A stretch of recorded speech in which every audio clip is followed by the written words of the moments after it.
3. 하나님을 어떻게 알 수 있습니까? 앞에서 그리스도인이 신앙하고 사랑하고 소망하는 대상은 인격적인 하나님이라고 말하였습니다. 그러나 무신론자가 아닌 우리 그리스도인에게도 다음과 같은 질문이 곧장 생깁니다. 하나님이 존재하신다는 것을 어떻게 알 수 있는가? 하나님이 존재하신다는 것을 알지도 못하면서 어떻게 그분을 신앙하고 사랑하고 소망할 수가 있겠는가? 그러므로 사람들은 오래전부터 하나님의 존재를 증명하려고 여러 가지의 노력을 기울여 보았습니다. 특히 하나님은 존재하지 않는다고 완강히 주장하는 무신론자나 하나님이 계신지 안 계신지 인간으로서는 알 수가 없다고 주장하는 불가지론자를 설득하기 위하여 예로부터 그리스도교 철학자들과 신학자들은 하나님의 존재를 증명할 수 있는 온갖 견해들을 고안해내었습니다. 그러나 지금까지의 하나님 증명은 모두 반대 증명과 모순에 부딪혔고 그래서 어떠한 증명이라도 완벽한 증명이 되지 못한다는 것이 입증되었습니다. 그러므로 우리는 다시금 부질없이 하나님의 존재를 증명하려고 노력해서는 안 됩니다.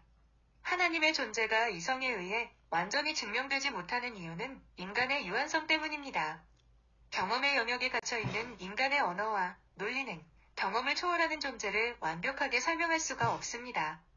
더욱이 인간에 의해 증명될 수 있다고 생각되는 하나님은 진정한 하나님이라기보다는 인간이 만들어낸 상상의 산물, 우상 혹은 환상일지도 모릅니다. 인간에 의해 완벽하게 파악되는 존재가 어찌 인간의 예배와 경외의 대상이 될 수가 있겠습니까? 경험적인 대상에 관한 인간의 인식도 늘 불완전하거늘 완전하고 초월적이라고 신앙되는 절대자 하나님이 어찌 인간의 사고 안에서 완벽하게 파악되겠습니까? 만약 인간이 하나님을 완전히 파악할 수가 있다면 인간은 바로 하나님마저도 조종할 수 있는 사이비 하나님이 될 것입니다. 인간의 머리에 제한되는 이런 불쌍한 하나님을 누가 섬기겠으며 사이비 하나님이 된 인간이 누구를 하나님으로 섬기겠습니까? 그러므로 하나님의 존재가 증명되지 못한다는 사실은 그리스도인에게도 불행이 아니라 오히려 다행일 것입니다. 그리스도교의 하나님은 은총으로 자신을 알려주시는 분이고 그래서 인간은 이 하나님을 오직 신앙으로만 받아들일 수 있습니다. 앞에서 이미 설명한 대로 인간의 모든 행동은 먼저 신뢰의 모험이고 직관적 투신의 행위입니다. 그 다음에야 이성이 이를 뒤따라와서 신앙을 뒷받침하는 것입니다. 하나님도 인간의 전인적인 결단과 투신행위 가운데서만 인식되는 분입니다. 그렇기 때문에 우리는 하나님을 알기에 믿는 것이 아니라 그분을 믿기에 알려고 합니다. 그렇지만 이런 점을 꼭 전제한다면 하나님 증명의 시도들은 비록 완전한 증명은 아니더라도 우리가 믿는 하나님을 지시하고 예감하도록 돕는 유익한 보조 역할을 합니다.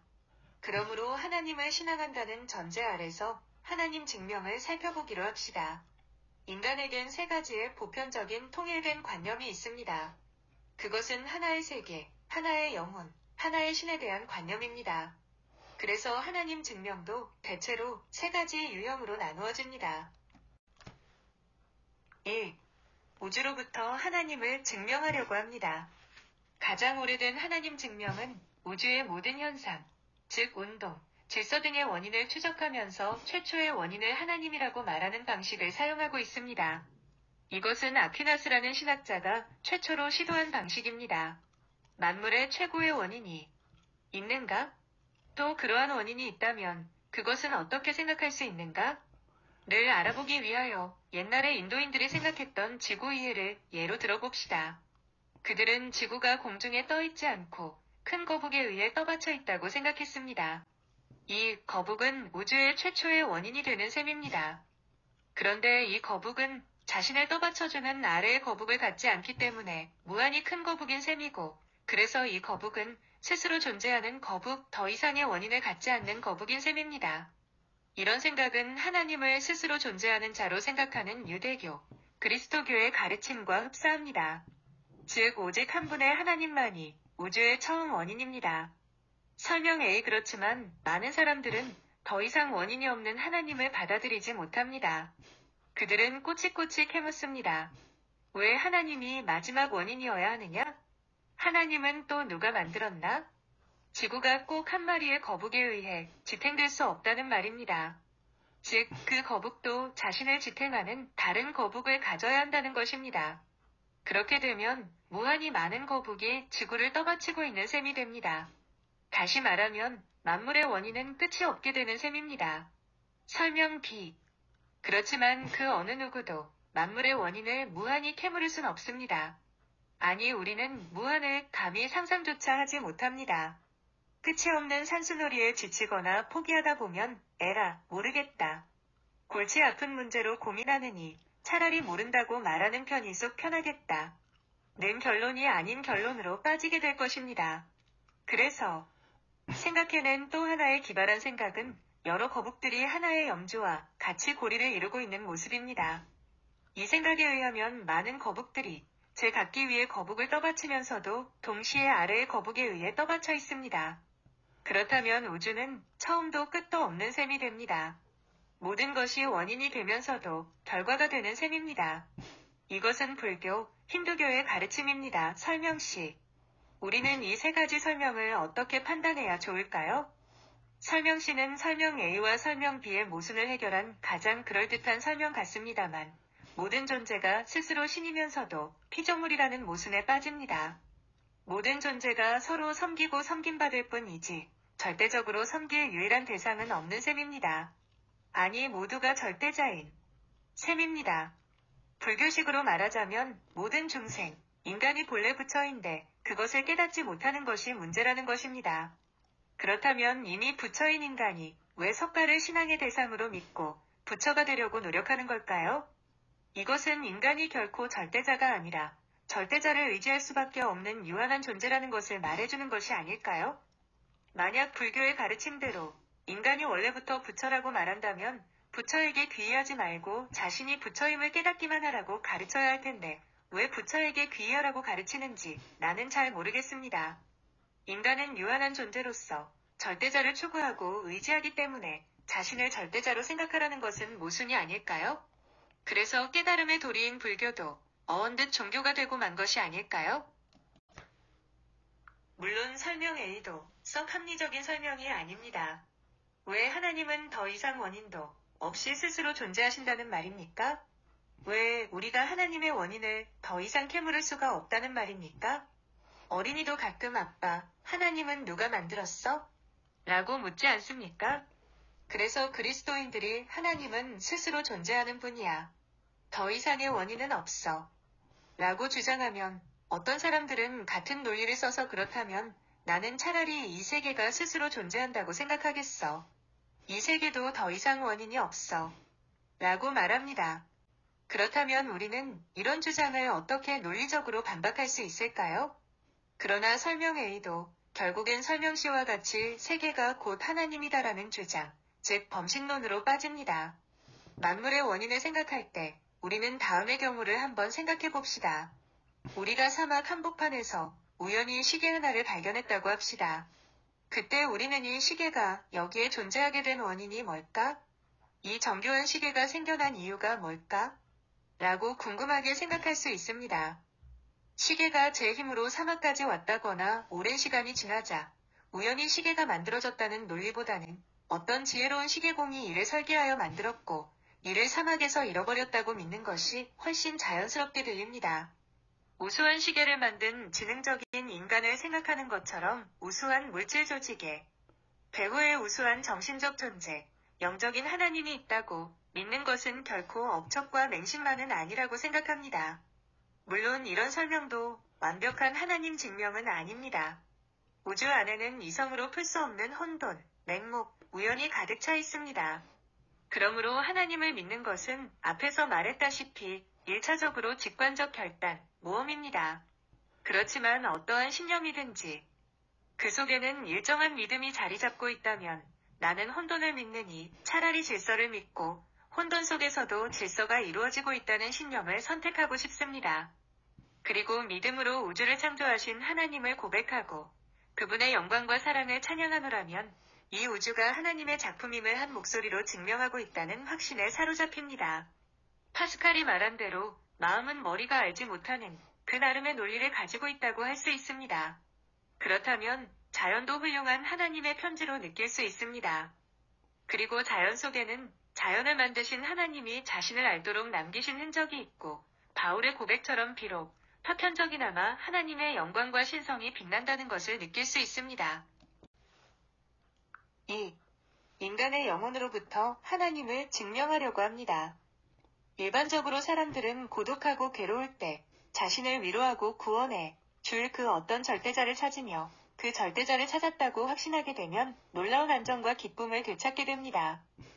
실패, 죄책감, 불안, 질병, 죽음 등의 한계 경험에 부딪힐 때 어떤 사람들은 술이나 마약, 쾌락 등의 방법으로 이 고통을 잠시 벗어나려고 하지만 또 어떤 사람들은 종교적인 태도를 갖고서 절대자를 향해 부르짖기도 합니다. 그런 중에서 많은 사람들이 특별하고 신비한 경험 속에서 절대자 하나님을 만났다고 의심 없이 믿고 고백하며 인생의 태도와 방법을 급진적으로 바꾸게 됩니다. 그들의 진실한 고백과 변화된 삶을 통해서 우리는 하나님이 계신다고 확신하기에 이릅니다. 하나님이 인간의 영혼을 찾아와 주셔서 자신을 알리셨다고 믿는 사람들이 존재하는 한 이 땅의 종교가 계속 존재할 당위성을 얻습니다. 오늘날에도 많은 사람들이 이러한 방법으로 종교에 귀의하고 있습니다. 아우구스티누스도 방황과 방탕 끝에 하나님의 음성을 듣고 회개하였고 그런 후 그는 하나님, 내가 당신의 품 안에 안기기까지 내 영혼의 진정한 평안을 몰랐습니다고 고백하였습니다. 그렇지만 이러한 하나님 만남은 너무나 개인적이고 신비한 것이어서 객관적인 하나님 증명이라고 말할 수는 없습니다.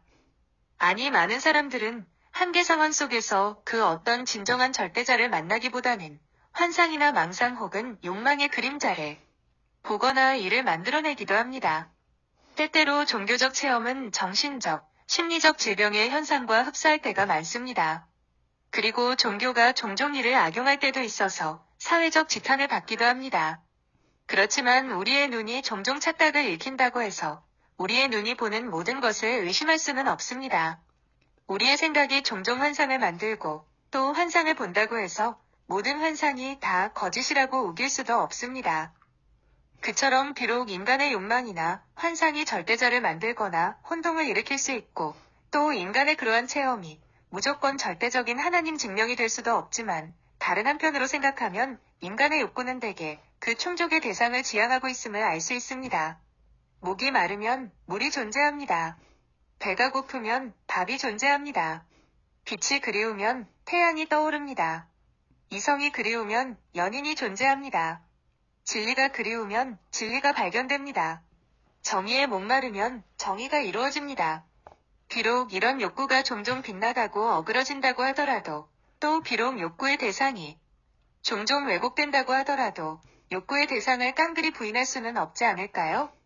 그러므로 인간이 집요하게 절대자를 추구하는 것도 바로 그 절대자가 우리보다 더 가까이 존재하기 때문이 아닐까요? 인간이 끈질기게 영원을 사모하는 것도 바로 그 영원이 우리의 허무한 삶 속으로 계속 파고 들어오기 때문이 아닐까요? 인간이 그처럼 천국을 바라는 것도 바로 천국이 손에 잡힐 듯 말 듯 늘 우리를 유혹하기 때문이 아닐까요? 비록 그 어떤 인간의 체험도 하나님을 객관적으로 증명하고 내보일 수는 없지만 만약 인간의 일상적 한계를 깨뜨리고 들어오는 초월자를 만났다고 확신한다면 우리는 적가 사모하는 영혼을 만족해 하시며 줄인 영혼에게 좋은 것으로 채워 주심이로 달하고 고백할 수 있습니다. 이럴 때 우리의 영혼은 하나님의 영광에 공명하여 그분을 찬양하는 악기가 될 수 있습니다. 그리고 우리의 영혼은 그분의 영이 머무는 성소가 될 수 있습니다. 3.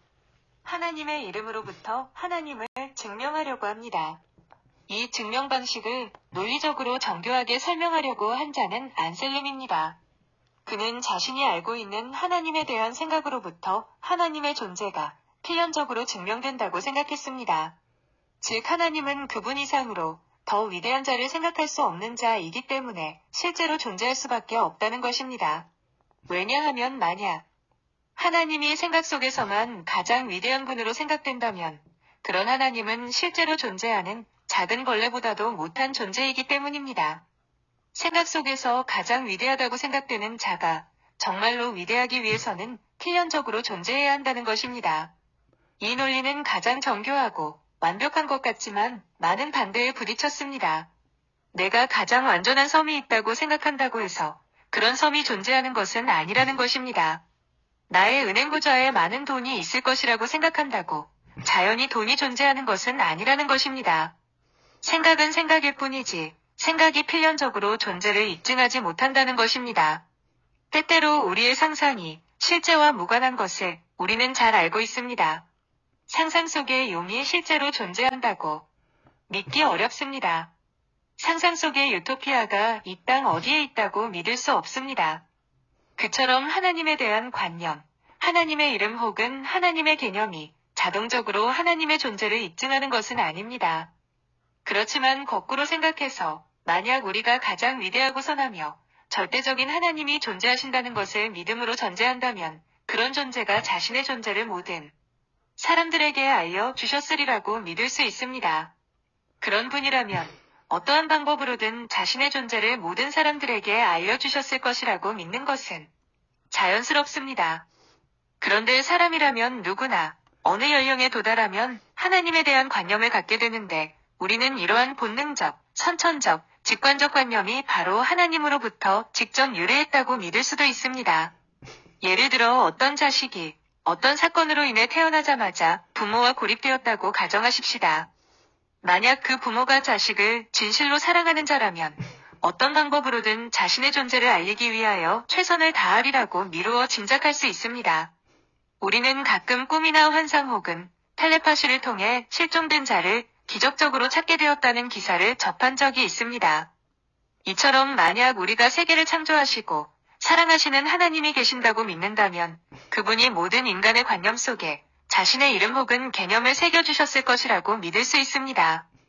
비록 하나님 관념이 하나님 존재의 필연적인 증명은 아니더라도 우리가 신앙하는 선하시고 전능하신 하나님이 은혜와 사랑으로 우리의 마음속에 당신의 존재에 관한 인식에 흔적을 심어 놓으셨다고 믿을 수 있습니다. 그럴 때 우리는 전도서의 저자처럼 하나님이 사람에게 영원을 사모하는 마음을 주셨다고 고백할 수 있습니다.